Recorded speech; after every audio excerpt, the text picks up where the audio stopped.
इंडी गठबंधन की हिंदू धर्म के प्रति जो नफरत और हिकारत उनके दिल में भरी हुई है, जो अवमानना और तिरस्कार उनके मन में भरा हुआ है, यह उसकी स्वाभाविक अभिव्यक्ति है। वही गठबंधन है जिसने 2023 में बाकायदा कॉन्फ्रेंस की थी इरेडिकेशन ऑफ सनातन धर्म, अर्थात हिंदू धर्म का समूल नाश। ममता बनर्जी जी का बयान इंडी गठबंधन की सोच का प्रकटीकरण है और भारत के विरुद्ध, हिंदू धर्म और सनातन धर्म के विरुद्ध होने वाले षड्यंत्र का भी एक प्रकटीकरण है। मैं मधु से अनभिज्ञ आज भी जीवन भर विषपान किया नहीं विध्वंस विश्व का आजीवन निर्माण किया है। मुट्ठी भर अवशिष्ट भस्म पर जीवन भर अभियान किया नहीं विध्वंस विश्व का आजीवन निर्माण किया है। भारतीय संस्कृति की सामाजिक समरसता, आध्यात्मिक श्रेष्ठता और वैज्ञानिक प्रामाणिकता के प्रतीक इस महाकुंभ पर्व को लेकर लगातार इंडी गठबंधन के नेताओं के द्वारा जिस प्रकार के निंदनीय भर्त्सनायोग बयानों की श्रृंखला आ रही है, ममता बनर्जी जी का यह बयान जो निहायत ही निंदनीय और भर्त्सना योग्य है, अर्थात महाकुंभ को मृत कुंभ कहना, यह उसी का एक अंग है। इससे पहले कांग्रेस अध्यक्ष खड़गे जी स्नान करने का मजाक उड़ा चुके हैं, उसके बाद अखिलेश जी अवमानना और तिरस्कार के बयान दे चुके हैं, लालू प्रसाद यादव जी भी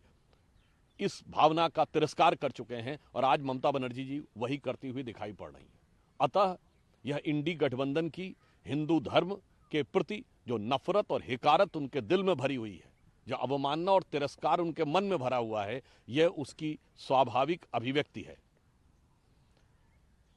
इन लोगों का इस प्रकार का विचार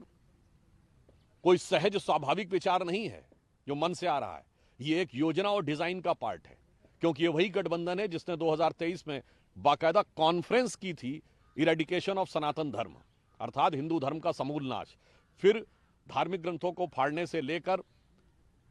हिंदू धर्म को HIV, मलेरिया, डेंगू और जाने क्या क्या कहा था।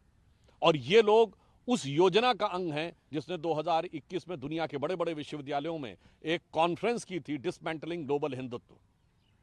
यानी संपूर्ण विश्व से हिंदुत्व को ध्वस्त करना। अतः ममता बनर्जी जी का बयान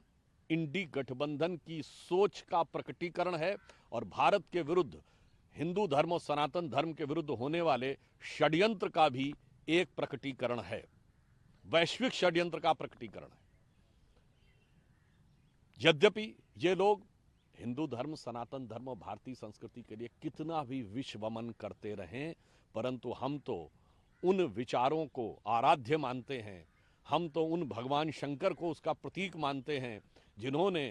कि जगत कल्याण के लिए कंठ में विष धारण किया और जगत का कल्याण किया। तो मैं उन करोड़ों श्रद्धालुओं को जिनकी भावनाओं को आहत करने का, ध्वस्त करने का काम खड़गे जी, अखिलेश जी, लालू प्रसाद यादव जी और ममता बनर्जी जी ने किया है, ममता जी ने जिसकी पराकाष्ठा दिखा दी है, उनकी तरफ से कहना चाहूँगा कि मैं मधु से अनभिज्ञ आज भी जीवन भर विषपान किया नहीं विध्वंस विश्व का आजीवन निर्माण किया है। मुट्ठी भर अवशिष्ट भस्म पर जीवन भर अभियान किया नहीं विध्वंस विश्व का आजीवन निर्माण किया है। परंतु मैं यह भी बताना चाहता हूं कि देश की सारी सनातनी जनता इसको समझ रही है और इसी कविता की अगली पंक्ति में इसका भी उत्तर है कि प्रलयंकर हूं महाकालबन पापों का अवसान किया नहीं विध्वंस विश्व का आजीवन निर्माण किया है। तो सृजन और विध्वंस जहां हमारे हाथों में खेलते हैं, उस उदात्त विचार के साथ